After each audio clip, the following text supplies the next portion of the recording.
10장 1절부터 4절까지 말씀입니다. 우리 함께 봉독하도록 할까요? 1절부터 4절까지 말씀입니다. 시작. 형제들아, 내 마음에 원하는 바와 하나님께 구하는 바는 이스라엘을 위함이니 곧 그들로 구원을 받게 함이라. 내가 증언하노니 그들이 하나님께 열심히 있으나 올바른 지식을 따르는 것이 아니니라. 하나님의 의를 모르고 자기 의를 세우려고 힘써 하나님의 의에 복종하지 아니하였느니라. 그리스도는 모든 믿는 자에게 의를 이루기 위하여 율법의 마침이 되시니라. 아멘. 우리가 사도 바울이 9장에서 설명한 것이 구원받아야 될 이스라엘은 받지 못하고 버림받아야 할 이방인이 구원받는 이유에 대한 부분을 설명을 했지요. 사도 바울은 구원받아야 할 이스라엘이 버림받은 이유를 다음과 같이 지적을 합니다.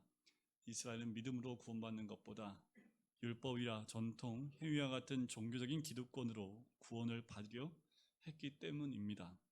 그런데 여기서 우리가 한 가지 사도 바울의 그 중심을 한번 나누고 싶어요. 사도 바울이 이스라엘의 문제가 무엇인지 정확히 알았습니다. 그래서 그 정확한 부분들을 찌르지요. 때로는 책망도 하고 비판도 합니다. 그러면서 동일하게 자기의 마음 가운데 동족에 대한 아픔을 가슴에 품고 있습니다. 사랑이지요. 사도 바울에게는 어떻게 하면 이스라엘을 돌이켜 구원받게 할 수 있을까? 이 마음뿐이었습니다. 이런 영적 상태는 모세를 통해서도 우리가 발견할 수 있지요. 시내산에 올라갔을 때 밑에 있었던 이스라엘 백성들이 뭐 했습니까? 금송아지 만들어 놓고 금송아지를 섬겼지요. 그 모습을 보았던 모세가 두 돌판, 하나님이 직접 써주셨던 10계명의 두 돌판을 산 아래 던져서 깨뜨려 버립니다. 그러면서 또 하나님 앞에 기도하지요. 저들을 용서해 달라고 하나님의 따뜻한 가슴을 가지고 기도했던 모세의 모습을 우리가 기억합니다. 이것이 예수님의 마음이고 하나님의 심정이지요. 하나님이 죄인을 심판하시고 야단치시지만 하나님은 탕자를 맞이하는 아버지의 마음이 있습니다. 예수님이 십자가에 못 박혀 돌아가실 때 기도하셨던 거 기억하시나요? 십자가에 못 박아 죽이는 사람도 있었고 배신하고 떠나간 제자들도 있었습니다. 하지만 우리 주님은 아버지여, 그들의 죄를 용서해 달라고, 그들은 자기들이 하는 것을 알지 못합니다 라고 용서를 구하는 기도를 했다는 것을 우리가 기억을 하지요. 그것이 우리 주님의 마음이고 사도 바울의 마음일 뿐만 아니라 더 나아가서 우리의 마음이 되기를 간절히 소원합니다. 사도 바울의 이 심정은 9장 1절 우리 함께 나눌 때 거기서도 보았지요. 오늘 읽은 본문의 1절에서도 볼 수 있습니다. 그런데 9장과 10장이 좀 달라요. 자, 다르게 좀 표현되어 있는데 1절을 한번 제가 9장 1절을 읽어드려 볼게요. 내가 그리스도 안에서 참말을 말하고 거짓말을 아니하노라. 나에게 큰 근심이 있는 것과 마음에 그치지 않는 고통이 있는 것을 내 양심이 성령 안에서 나와 더불어 증언하노니. 마음에 고심, 근심, 고통이 있다고 얘기를 하지요. 그런데 이제 10장에 계속되어지는 말씀 가운데 이렇게 얘기합니다. 형제들아, 내 마음에 원하는 바와 하나님께 구하는 바는 이스라엘을 위함이니 곧 그들로 구원을 받게 함이라. 내용은 비슷한 것 같은데 좀 달라져 있습니다. 뭐냐 하면 10장에 와서는 기도하는 모습으로 바뀌어 있습니다. 내가 원하는 바, 그리고 내가 하나님께 간절히 구하는 바는 이스라엘의 구원입니다 라고 기도를 하고 있지요. 9장에서 10장으로 바뀌어진 건 뭡니까? 마음의 근심과 큰 고통이 기도로 발전되어져 있는 모습을 보게 돼요. 바울에게 이 상한 심령은 처음에는 마음의 근심과 고통이었지만 10장으로 넘어가면서 하나님께 드리는 기도로 바뀐 거지요. 이런 겁니다. 하나님 아버지, 이스라엘을 버리지 마시고 포기하지 마십시오. 기다려주시고 한 번만 더 기다려주십시오. 이스라엘은 매를 맞더라도 돌아오게 될 것입니다 라는 간절한 마음으로 기도하는 내용이 오늘 1절의 말씀입니다. 이것이 사도 바울의 마음이지요. 마치 집 나간 자식을 기다리는 부모의 마음과도 마찬가지입니다. 여기서 우리는 복음을 맛본 자, 깨달은 자, 체험한 자의 영적 태도를 볼 수 있는 거지요. 여러분, 우리가 복음 가운데 있다면 사도 바울과 같이 복음 가운데 나오지 못한 영혼에 대한 구원의 열정이 우리 가운데 있어야 된다는 겁니다. 사도 바울에게만 있는 것이 아니지요. 사람마다 그릇이 다르고 또한 품는 것이 다르기 때문에 각자 다른 모양으로 품을 수 있을지 모르지만 예수 그리스도를 만난 모든 자들에게 동일하게 있는 마음은 죽어가는 영혼에 대한 마음의 안타까움입니다. 여러분들 어떠세요? 우리 안에 이렇게 죽어가는 영혼들, 심판받는 영혼들, 버림받은 영혼들에 대한 안타까운 마음이 있으십니까? 오늘 이제 성사님 두 분이 베트남으로 떠나시는데 저 두 분은 우리 민족도 중요하지만 오지에 있고 아직 복음을 듣지 못한 베트남 국민에 대한 마음을 하나님이 주셨기 때문에 그 영혼들을 품고 나가는 거지요. 그 영혼이 죽을 수밖에 없고 심판받을 수밖에 없는 자리에 가는 그 영혼을 구원하려는 마음을 하나님이 그 마음에 주셨고 긍휼의 마음을 주신 거지요. 이 선교사님처럼 큰 한 민족을 품을 수 있는 마음도 있을지 모르겠지만 더 나아가서는 우리 가정에 있는 한 영혼, 구원받지 못하고 아직 예수 그리스도를 믿지 못한 영혼에 대한 간절한 마음이 우리들 가운데 있어야 될 줄 믿습니다. 사도 바울의 마음, 우리의 마음이 되기를 간절히 소원합니다. 이방인이 구원받을수록 이스라엘은 구원받지 못한다는 사실 때문에 사도 바울은 기쁘면서도 마음이 굉장히 괴로웠습니다. 예수 믿고 나서 가장 중요한 것은 예수 믿지 않는 사람에 대한 눈물일 것입니다. 예수 믿지 않는 영혼, 저렇게 가면 지옥 가는데, 저렇게 가면 심판받을 수밖에 없는데, 나는 그 사람들 보면서 안타까워하며 목말라하는 그 눈물이 우리 마음 가운데 회복되길 원합니다. 역사를 보면 분명히 이스라엘은 잘못했어요. 그 잘못은, 그 시작은 무엇부터 시작했습니까? 하나님에 대한 무지입니다. 오해입니다. 이스라엘 백성은 어떤 민족보다 하나님을 잘 알고 있다라고 얘기했던 민족입니다. 그 어떤 민족보다 하나님 뜻이 무엇인지를 알고 있다라고 자부하는 민족이 이들이었습니다.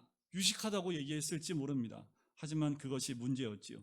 이방인들은 어땠습니까? 처음부터 하나님에 대해서 아는 게 아무것도 없어요. 무식합니다. 종교적으로 행위적으로 주장할 만한 것이 아무것도 없어요. 그래서 오히려 어떻게 됐습니까? 마음이 가난해졌습니다. 겸손한 마음이 됐다는 거지요. 그래서 구원을 받은 겁니다. 이스라엘 백성들은 구원에 대한 생각과는 정반대의 결과를 낳았지요. 그들은 율법, 종교적인 행위, 전통, 형식으로 구원받는 것을 기뻐했습니다. 그래야만 이방인들과 구별되어져서 더 하나님께 가지고 갈 것이 많다라고 생각했기 때문이지요. 열심과 열정이 없었던 것은 아닙니다. 그들이 오히려 열심과 열정은 그 누구보다 많았다는 것을 우리는 성경을 통해서 보게 돼요. 바리새인들 얼마나 열심히 했습니까? 저도 못 쫓아가요. 아마 이 지금 시대에 있는 그리스도인들이 바리새인을 쫓아가려면요, 아마 못 쫓아갈 겁니다. 그만큼 열심히 있었습니다. 열정이 있었습니다. 그러나 문제가 있어요. 그 열정이 잘못된 것이 아니라 열정과 열심이 많을수록 하나님과 점점 멀어졌다라는 거예요. 이것이 문제입니다. 열심과 열정이 있으면 하나님과 더 가까워져야 되는데 하나님과 멀어졌다라는 거예요. 사도 바울이 이것이 고통스러웠던 겁니다. 2절을 보세요. 내가 증언하노니 그들이 하나님께 열심히 있으나 올바른 지식을 따른 것이 아니다라는 거지요. 우리는 여기서 열심과 진리의 관계를 좀 볼 필요가 있습니다. 모든 열심이 다 진리는 아니라는 거지요. 물론 참 진리는 언제나 열심과 열정을 동반합니다. 그러나 열정과 열심이 있다고 그것이 곧 진리라고 말할 수는 없는 거지요. 진리에는 열정이 있지만 열정이 있다고 다 진리는 아닙니다. 대표적인 예가 공산주의와 또 사회주의가 여기에 속하겠지요. 공산주의자들 얼마나 열정적인지, 우리가 하나님께 그렇게 열정적으로 나가면 정말 이렇게 말하면 안 되겠지만 다 복받으실 거예요. 그런데 북한의 공산당원들 모였을 때 김정은 나올 때 박수 치는 거 보였어요? 오늘 하나님께 박수 칠 때 그 정도는 쳐야 되지 않을까? 얼마나 열정적으로 박수를 쳐요. 근데 그게 진리입니까? 아닙니까? 진리 아니지요. 그들은 김일성, 김정일 말만 들어도 눈물을 흘리는, 그렇게 눈물을 흘린다고 그게 진리입니까? 아니지요. 어제 뉴스를 보니까요, 20년 동안 그렇게 사상교육을 받았는데 우리나라 드라마 하나 편 보고 다 무너졌답니다. 그래서 우리나라 드라마를 못 보게 한대요, 북한에서. 그게 무슨 진리입니까? 여러분, 바로 이것이 이스라엘의 모습이었습니다. 이스라엘은 하나님에 대한 열정과 열심이 있었지만 참 진리와 지식에 근거하지 않았기 때문에 자신들의 전통, 행위, 기득권, 선입견 등이 하나님의 뜻이라고 생각하고 계속 갔기 때문에 이스라엘은 버림받을 수밖에 없게 된 거지요. 얼마나 큰 비극입니까? 하나님에 대한 무지 때문입니다. 성도 여러분, 교회 오래 다니는 것도 중요하고요. 지난날 열심히 사는 것도 참 중요합니다. 그런데 더 중요한 것은 내가 오늘 성령 안에 사는 것입니다. 날마다 이것이 정말 하나님의 뜻입니까? 하나님의 음성입니까? 이것이 하나님 방법입니까? 라는 기도가 우리 삶 가운데 있어야 된다라는 거예요. 여러분들, 이것이 없으면 우리도 우리 생각과 우리의 자신의 그 생각과 전통과 그 모습, 그 열정으로 어쩌면 이스라엘과 같은 누를 범할 수 있는 거지요. 하나님 방법과 하나님 뜻, 하나님의 길을 우리는 찾아가야 합니다.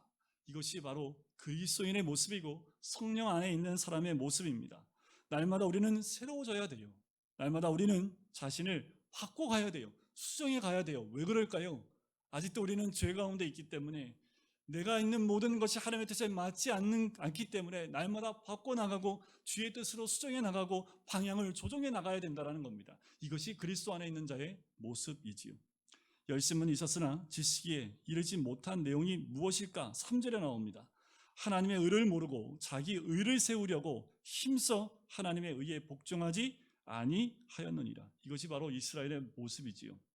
이것 때문에 그들은 구원받도록 예비된 백성이었지만 막상 구원이 왔을 때 구원을 잃어버리는 기막히고도 불행한 결과를 낳은 거지요.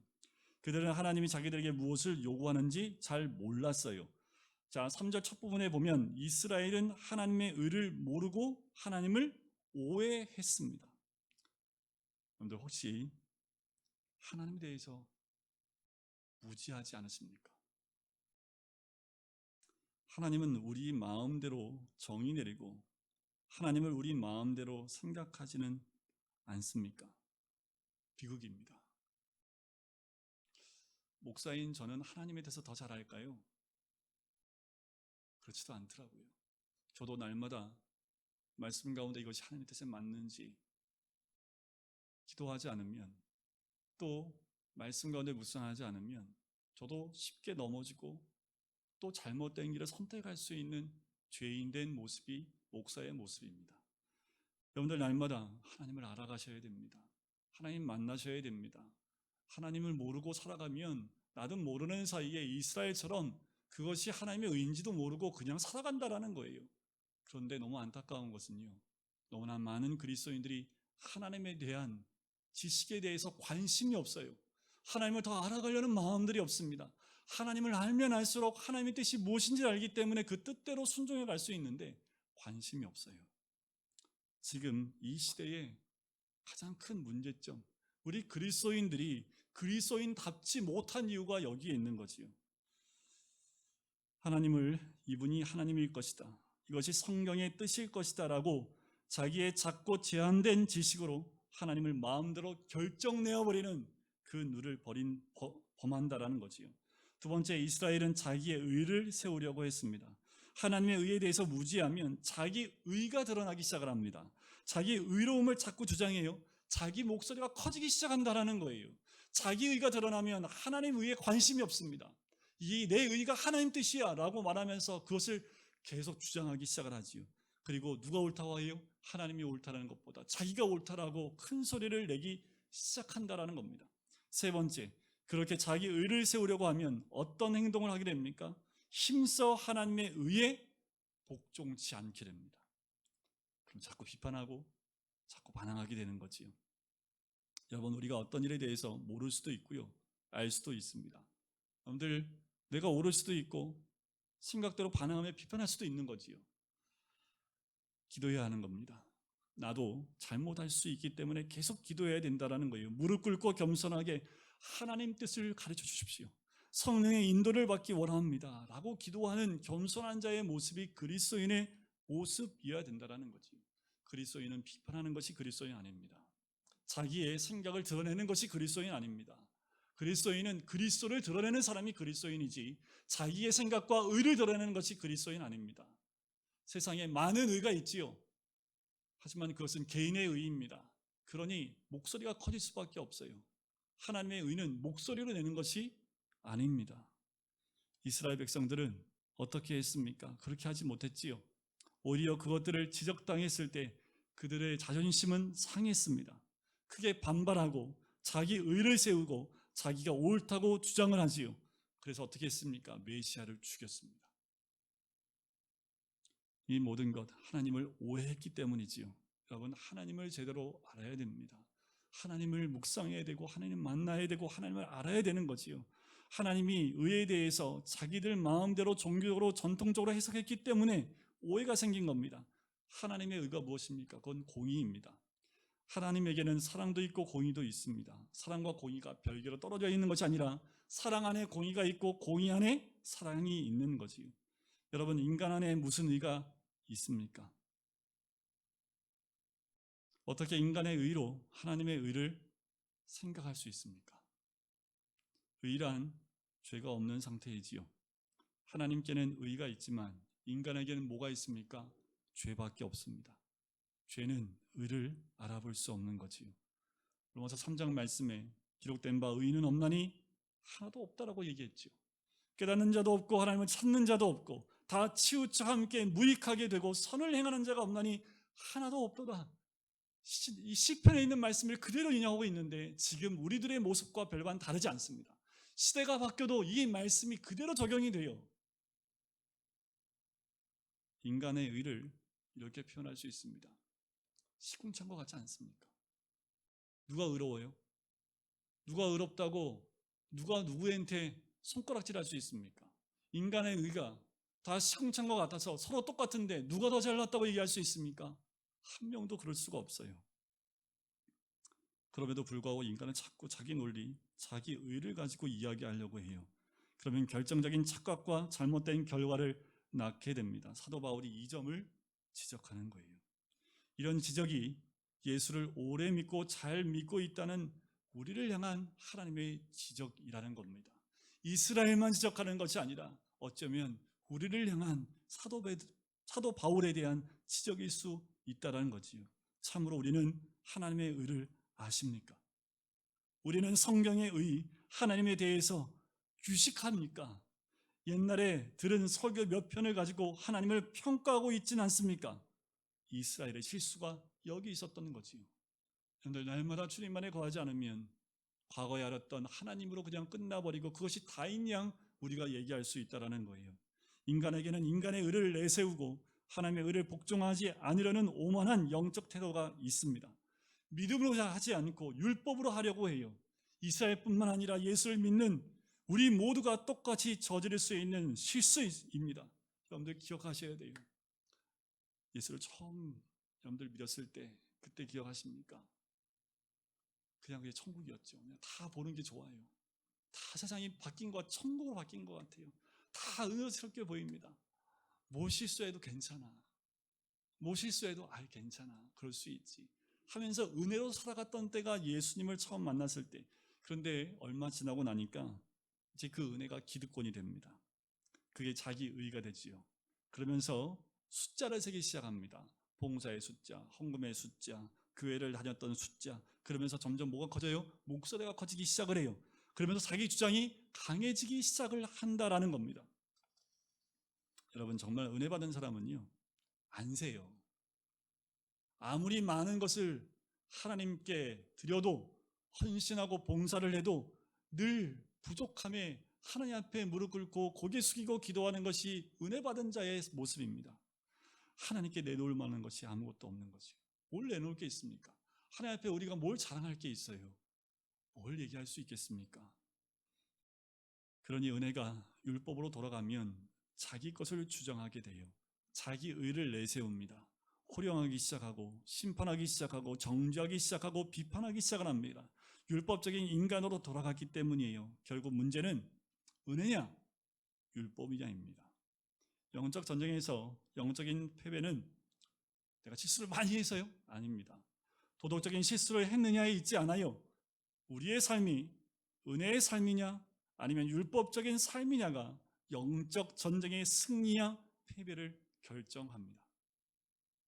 사람들은 대부분 그 사람이 도덕적으로 옳으냐 그러냐, 실수를 했냐 안 했냐 가지고 따져요. 하지만 제일 무서운 영적 실수는 율법으로 돌아가는 거예요. 여러분, 우리는 다 실수하고 넘어지는 사람들입니다. 우리가 영적 전쟁에서 다 100% 승리할 수 있어요? 우리는 실수하고 넘어지는 사람들입니다.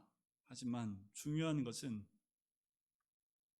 우리가 율법에 있는지 하나님의 은혜 가운데 있는지가 중요한 거지요. 오만하고 교만하여 하나님을 믿으면서도 겸손이 없고 은혜가 없고 기도가 없는 것이 제일 무서운 거예요. 마귀가 제일 사용하기 쉬운 영적인 시험이 바로 이런 시험입니다. 로마서에서 보면 사도 바울이 처음부터 끝까지 주장하는 것 딱 하나입니다. 율법으로 돌아가지 마십시오. 내가 은혜로 구원받지 않았습니까? 죄인이었는데 하나님의 자녀가 되지 않았습니까? 감사하십시오. 기도하십시오. 감격하십시오. 순종하고 겸손하십시오. 이것을 통해서 하나님의 나라와 의를 이루는 것입니다. 이것이 사도 바울이 로마서에서 하는 말씀입니다. 결국 우리의 신앙인은 두 가지 싸움 앞에 부딪힙니다. 하나님의 의냐, 내 의냐하는 거지요. 자기 의를 주장하느냐, 하나님의 의에 순종하느냐라는 싸움이에요. 여러분들, 우리는 하나님의 의에 순종하는 사람이 되어야 합니다. 이 두 관계는 언제나 싸워요. 하나님 중심으로 하나님 사랑의 원리에 서 있는 사람은 구원을 얻게 될 것이요 영생을 얻게 되지만, 반대로 자기 중심적으로 자기 사랑의 원리에 서 있는 사람은 그렇지 못할 겁니다. 여러분들, 우리는 자기에서 벗어나야 합니다. 우리의 중심을 주께 둬야 하는 사람들이 그리스도인입니다. 그리스도인은 중심이 그리스도께 있는 사람이지요. 우리는 선택을 해야 합니다. 사도 바울은 바로 이것 때문에 자기 민족의 운명 앞에 심장을 찢는 절규를 하고 있는 거예요. 자, 이제 마지막 4절에서 결론을 합니다. 두 가지 질문에 답을 얻는 4절이지요. 하나님의 의를 어떻게 얻을 수 있겠습니까? 하나님의 의는 어디서 발견될 수 있겠습니까? 두 가지 질문에 답은 4절에 나와 있지요. 바로 예수 그리스도입니다. 4절을 이렇게 해석할 수 있어요. 그리스도는 모든 믿는 자에게, 유대인이나 이방인, 선택받은 이스라엘이나 선택받지 못한 모든 백성들이든지 누구든지 예수 그리스도는 모든 믿는 자에게 하나님의 의를 주시기 위한 율법의 마침이라. 이 말로 사도 바울은 우리에게 해답을 주는 거지요. 하나님의 의는 예수 그리스도 안에 나타났습니다. 따라서 하나님의 의의 핵심에는 예수 그리스도가 계세요. 누구든지 예수 그리스도를 만나는 자는 하나님의 의를 보게 될 것입니다. 누구든지 예수 그리스도를 믿는 자는 하나님의 의를, 그 의의 옷을 입게 될 것입니다. 여러분, 예수 그리스도를 바라보셔야 합니다. 의의 면류관이 우리에게 주어질 겁니다. 예수 그리스도 앞에 가까이 가야 합니다. 그러면 의를 가까이에서 볼 수 있습니다. 예수 그리스도의 몸 안으로 들어가야지요. 예수 그리스도의 의의 옷으로 우리의 더러운 모든 죄가 씻어지는 것을 경험하게 될 줄 믿습니다. 따라서 모든 인류 예수 그리스도께로 와야 합니다. 유대인이나 이방인이나 한국 사람이나 베트남 사람이나 북한 사람이나 중국 사람이나 다 예수 그리스도 앞에 와야만 합니다. 그렇지만 놀랍게도 이스라엘은 이 놀라운 예수 그리스도의 의의 진리 앞에 반항을 했지요. 그들은 자신들의 전통, 율법, 할례, 조상, 약속 등이 자신들을 구원할 것이라고 생각을 한 거지요. 그래서 결국 구원을 잃어버리게 된 겁니다. 예수 그리스도가 오시기 전에 하나님은 미리 맛보게 하기 위해서 뭘 줬습니까? 모세를 통해서 율법을 주셨지요. 모든 사람을 하여금 율법을 지키며 살도록 기준을 주셨습니다. 율법만 주신 것이 아니라 출애굽기 19장부터 시내산에서 받은 말씀을 보면 율법과 함께 성막을 동시에 하나님이 주시는 것을 보게 돼요. 그런데 이스라엘 민족이 어떤 민족입니까? 여기에 말씀을 달고 다녀요. 여기에 말씀을 달고 다닙니다. 여러분들, 우리는 지금은 아니지만 우리 집 문설주에다 뭘 붙여요? 나올 때? 문패. 이거 누구 집이야? 붙이지요. 근데 이스라엘 민족 거기다 뭐예요? 말씀 붙여놓습니다. 자려고 누우면 천장에 말씀이 붙여져 있는 민족이 이스라엘 민족입니다. 그런데 이렇게 해도 율법을 100% 지킬 수 있어요? 못 지키지요. 그래서 성막 가운데 나와야 됩니다. 죄를 짓게 되면 어떻게 해요? 양과 염소를 가지고 와서 대신 번제단에 그 모든 자기의 지은 죄를 그 번제물에 전가시키고 그를 죽임으로 자기의 죄를 용서받는 그 성막으로 나오게 하신 거지요. 언제까지요? 예수 그리스도가 이 땅에 오실 때까지입니다. 예수님이 십자가에 죽으시고 못 박혀 돌아가신 이후에 율법을 지킨 자는 이 세상에 한 명도 없었지만 예수 그리스도는 죄 없으신 하나님의 아들이었기 때문에 율법을 완전히 완성하시게 됩니다. 따라서 예수 그리스도를 내가 영접하면 율법을 완전히 지킬 수 없는 나이지만 예수 그리스도로 그분 안에 있기 때문에 율법을 지킨 자로 우리 하나님이 우리를 하나님의 의로 옷 입혀 주신다라는 겁니다. 예수 그리스도의 보혈의 피, 그 보혈을 믿으면 누구든지 용서받는 길이 열렸다라는 거지요. 바로 이분이 예수 그리스도입니다. 그래서 율법의 완성이요 마침이 되는 분입니다. 사절을 통해서 우리에게 주시는 말씀은 그리스도는 바로 구원받고자 하는 유대인이나 이방인이나 과거나 현재나 미래의 사람이나 모든 인류가 의를 이루기 위한 율법의 마침이라는 거예요. 여러분, 우리 다시 한번 주님 품으로 또 주님 안으로 돌아가셔야 합니다. 우리가 예수 믿은 지 그 기간이 중요한 게 아니라 지금 내가 그리스도 안에 있는지가 중요한 겁니다. 내가 성령 안에 있는지가 중요한 거예요. 날마다 내가 그리스도 안에 믿음 안에 있는지 자신을 시험하여 보라는 사도 바울의 그 말씀처럼 우리는 날마다 시험해 봐야 합니다. 내가 과연 하나님의 의 가운데 있는지 아니면 내 주장, 내 뜻, 내 과거 행실 가운데 그대로 걸어가고 있는지를 봐야 해요. 은혜는 그리스도 안에 있을 때 채워지는 겁니다. 오늘도 그리스도 안에 거하십시오. 그리고 다른 사람이 어떻든 그게 중요한 게 아니라 내가 내 안에 하나님의 은혜로 충만하냐 안 하냐가 중요한 거지, 다른 사람이 어떻든 것은 나하고는 전혀 관계가 없어요. 다른 사람은 뭐 해줘야 됩니까? 사랑만 해주면 됩니다. 다른 사람은 구원의 길로 인도할 수 있도록 사랑해주는 대상이지 우리가 판단하고 자로 재는 사람들이 아니라는 거예요. 이스라엘도 예수께로 돌아와야지요. 이방인도요. 우리도요. 모두가 주께로 돌아와야 합니다. 왜냐하면 그분은 율법의 완성이요 율법의 마침이기 때문입니다. 사도 바울의 그 간절함, 어쩌면 이 시대의 사도 바울이 다시 태어난다면 우리를 향한 간절함으로 동일한 고백을 하지 않겠습니까? 오늘도 주님을 바라보시고 주님 안에 거하는 놀라운 은혜를 주님 안에서 누리시기를 주의 이름으로 간절히 축원드립니다. 사랑해 주님, 사도 바울이 민족을 향한 뜨거운 가슴을 가지고 있었던 것처럼 하나님 우리에게도 죽어가는 영혼에 대한 열정이 있게 아버지 인도해 주시옵소서. 이스라엘 민족이 범했던 누를 범하지 않게 해주시고 자신의 의, 자기 주장, 자기 생각이 아니라 오늘도 하나님의 뜻이 무엇인지를 깨닫고 그 뜻 안에 하나님의 의 가운데 순종하며 떠나나갈 수 있는 우리가 될 수 있기를 간절히 소원합니다. 율법의 마침이 되신 예수 그리스도 안에 거하는 것, 참 구원이 그 안에 있음을 고백하오니 오늘도 예수 그리스도 통해서 하나님의 의의 옷을 입는 주의 백성 될 수 있도록 축복하여 주시옵소서. 감사드리며 예수 그리스도의 이름으로 기도드립니다. 아멘. 이제는 예수 그리스도의 은혜와 하나님 아버지의 사랑하심과 성령의 교통하심이 예수 그리스도 안에 거하기를 소원하는 우리 모든 성도님들 머리 위에, 가정 위에, 사업터 위에, 환우들 머리 위에, 또한 베트남으로 나아가시는 두 선교사님들 머리 위에 이제부터 영원까지 함께 하시기를 간절히 축원하옵나이다. 아멘.